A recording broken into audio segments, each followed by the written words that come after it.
Okay, so what we are going to be covering today is called, I'm going to be reviewing factoring. There's one more type of, sorry, just moving things out of the way.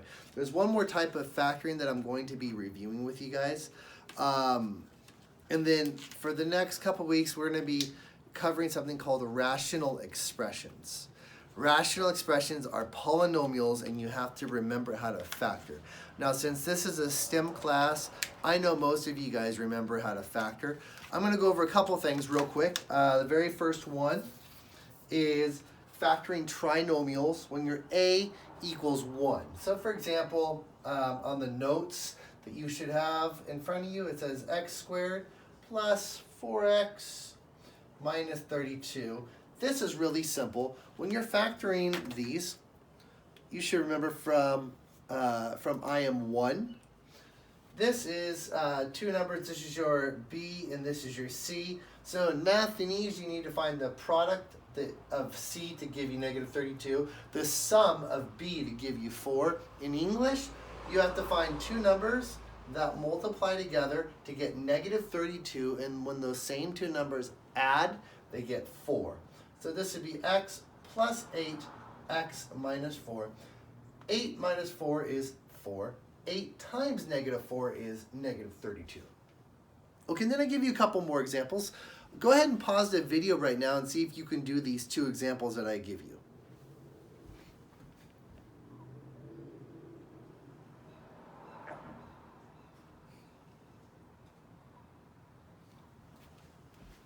Okay, so, sorry, I had to walk away, I had to look to make sure that the phone was recording. So if I, first off, x squared minus x minus 42, you should have found two numbers where the product of C is negative 42 and the sum of B is negative 1. Or, in English, two numbers that multiply together to get negative 42 add together to get negative 1, which is negative 7, and a positive 6. This is the product of two binomials to give you this trinomial right here. And look, now what if I were to take this and technically if I multiply this term by 3, multiply this term by 3, and multiply this term by 3. You would have the next example that I give you. So when you're factoring this, what you're going to do, I'm going to work backwards now. If you're factoring this right here, you could technically pull out that 3 that you multiplied all three of these terms by to get this. And now that I have this, I know that these two binomials is this trinomial in red factored. So technically, if I were to get rid of this, because these two binomials included that, and just go ahead and say that I multiplied everything by 3 to begin with, there's the factor of the last term that I gave you. Okay, then in your notes, I go on to review difference of and sums of cubes. And when I do sums of cubes and difference of cubes, and I say this is a plus or minus b, this is a, if this term is a positive, this term is a negative in here. If this term is a negative in here, then this term is a positive. That's why I did two different colors in the notes. And then you multiply these two terms together. And then plus, you always square, the last term. There we go. All right, now that I have this, I give you a couple example questions. The first example question I give you is factor 1,000 x to the third minus 8y to the 6th. Okay. And this is a negative right here, so that means it's going to look like this. This binomial is the same sign as this binomial, but this is the opposite. So if this is a negative, this middle term is a positive, and vice versa. If this was a positive, this term would be a negative in here. All right, so I'm going to go ahead and factor this now. This is a negative because this is a negative. The last term is always a positive, and my middle term is going to be a positive as well because it's the opposite of this. Okay, now the cube root of 1,000 is 10. Square 10. The cube root of x to the third is x squared. All right. See how it's like kind of like robotic? Once again, we did this like a month ago. The cube root of 8 is 2. Square it. The cube root of y to the 6, meaning what variable multiplied by itself 3 times in a row gives me y to the 6. The answer is y squared. Because if you have y squared cubed, it's y to the 6. That's why y squared is the perfect square. I mean, it's the cube root of this. Now I'm going to take y to the second, square it to get y to the fourth. Multiply these two terms together and throw that here. 10 times 2 is 20. X times y to the second is x, y to the second. Notice I already have the signs there because sometimes students ask, well, wouldn't you multiply 10 times negative 2? No. The signs, it's a robotic. The signs are always in the same spot. This sign is the same as this. This is the opposite. Your last term is always a positive. Okay, go ahead and pause it and see if you can do, well, actually, let me write this equation. Let me write this right here. Now, we're going to be getting to the last thing in a second, which is kind of new. But before, I'm going to write out the last cube. 125 z to the 9th plus 64 m to the 3rd. And now the question is, factor this. So go ahead and pause the video and see if you can factor it. Okay, now that you paused it, let's do this. I'm going to do this real quick.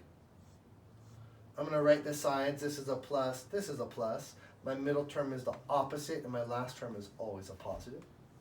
The cube root of 125 is 5, and I'm going to square it. The cube root of z to the 9th is z to the 3rd, and I'm going to square it to get z to the 6th. The cube root of 64 is 4, and I'm going to square it. The cube root of m to the 3rd is m, and I'm going to square it. 5 times 4 is 20. Z to the 3rd times m is z to the 3rd m, or mz to the 3rd, doesn't matter. All right, so this is this perfect cube factor. Okay, now it comes to the very last thing, which is the one that I want to spend a little time on. Now, what I do is, this is called factoring when your a does not equal 1. And you can do two different ways. A lot of times it teaches, the book and teachers teach you the guess and check way, which I think sucks because you're kind of creating binomials, multiplying everything to see if you get your original binomial. 15 m squared minus 7m minus 2. So I give you, I forget what it was factor, but I give you the answer when you're doing the notes. But I'm going to show you how to do this to set this up to do it the right way every time so you don't have the guess and check, because the guess and check method sucks because you're spending a lot of time, especially when these numbers are bigger numbers. This is the way that it's going to make a lot more sense when you're factoring. See how your a doesn't equal 1? So since it doesn't equal 1, you can't find two numbers that multiply together to get negative 2, add together to negative 7. It doesn't work. So what you're going to do is this. It's just a pattern, and it works out like this every single time. You're going to write your first term, and you're going to put a blank variable, put a parenthesis around that, put a parenthesis, another blank variable, and your last term. That's the first step. Write your first term, write your last term, put two blank variables. Coefficients are going to go right here. And then what you're going to do is this. You're going to multiply 15 times negative 2, which is negative 30. And you're going to find two numbers that multiply together to get negative 30 and add together to get negative 7. Two numbers that multiply together to get negative 15 times negative 2 is negative 30.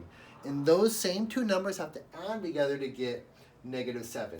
And then the bigger number, regardless of the sign, just the bigger number is going to go here. The smaller number is going to go here. So your two numbers are 10 and 3. 10 times 3 gives me 30. However, the 10 has to be a negative. So these are your two numbers, and negative 10 plus 3 is negative 7. But what I'm saying is the bigger number, don't worry about the sign. 10 and 3, doesn't matter if it's a positive or negative, just for the sake of how this pattern works. 10 is the bigger number of 3. So this negative 10 is going to go here, and this positive 3 is going to go here. Okay, let me get rid of this. Now there's only 2 more steps and you're done. This way, once you understand this way, it becomes so much easier. If you've never seen this, it might be kind of weird at first, but I promise you, the more you do, you'll be like, oh, all right, this makes a lot more sense. This is much easier.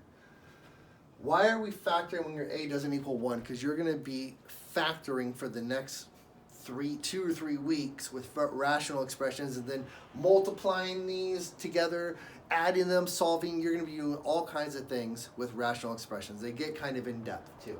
So you have to know how to factor these. Okay, now the next step that I'm going to do is I'm going to factor out the GCF, the greatest common factor, from 15m to the second and negative 10m. So my biggest number that I can pull out from a 15 and a negative 10 is 5. And I can pull out an m from both of these.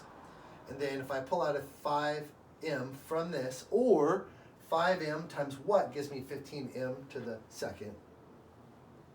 3m. 5m times what gives me negative 10m, which is negative 2. So I just pulled out a 5 from both of these terms, and this is what I have left over. Now, what can you pull out from both of these terms? You can't pull out anything other than positive 1. There's no greatest, the greatest common factor between 3m and negative 2 is positive 1. And then, if you pull out a 1, technically you have 3m left over. If you pull out a 1 from a negative 2, you have negative 2 left over. Okay, and then, now, we're done technically. Because if these two binomials are exactly the same, this becomes one factor, 3m minus 2. And these two numbers on the outside become the other factor, 5m plus 1. And this is the factor of your original equation. Look.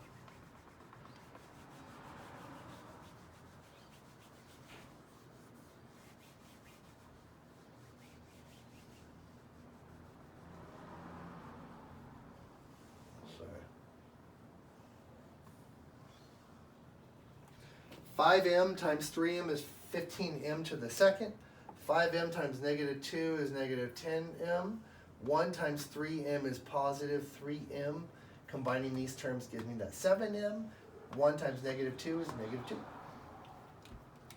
Okay, I have one more for you, which I'm going to have you guys try by yourself. And the question is, see, after I write this down, pause it and see if you can do this.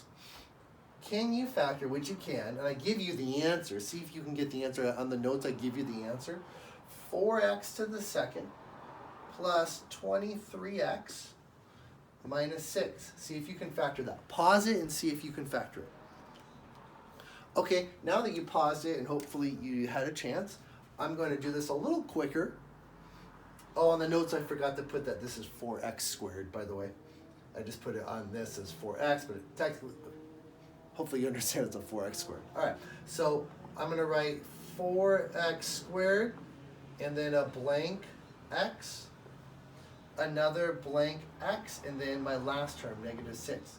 people ask in the beginning when they're learning this, why am I putting blank X's? I don't know. I have no idea.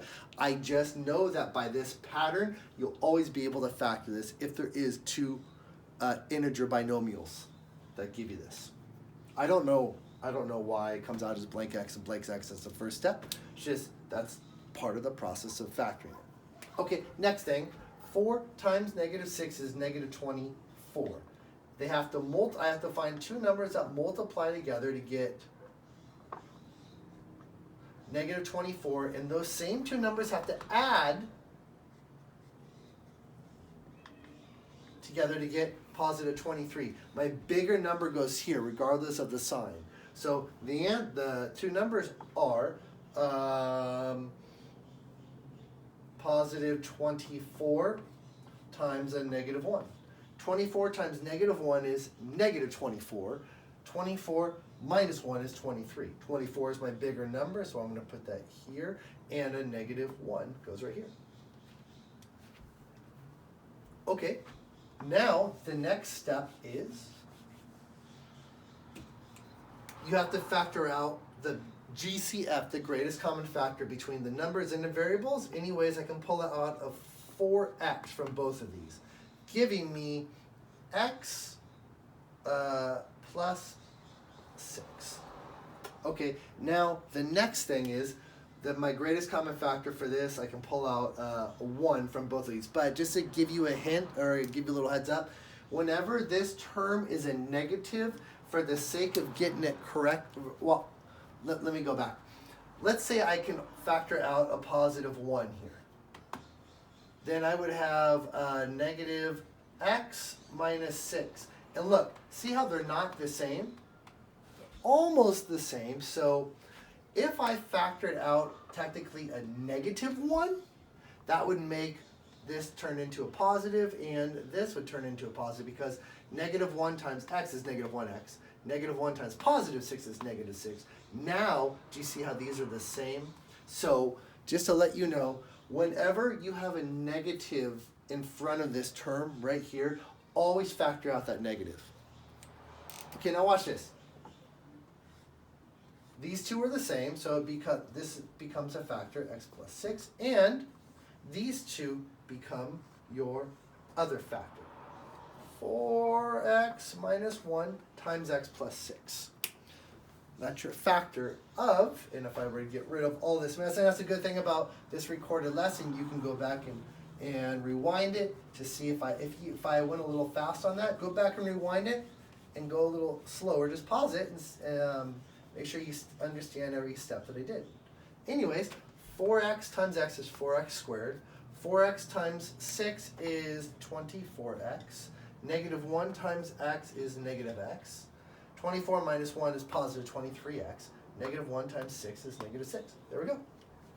All right, so you have today your assignment, many questions about factoring on your worksheet. The worksheet is attached to the notes, and all of the answers for the factors are right below the worksheet as well.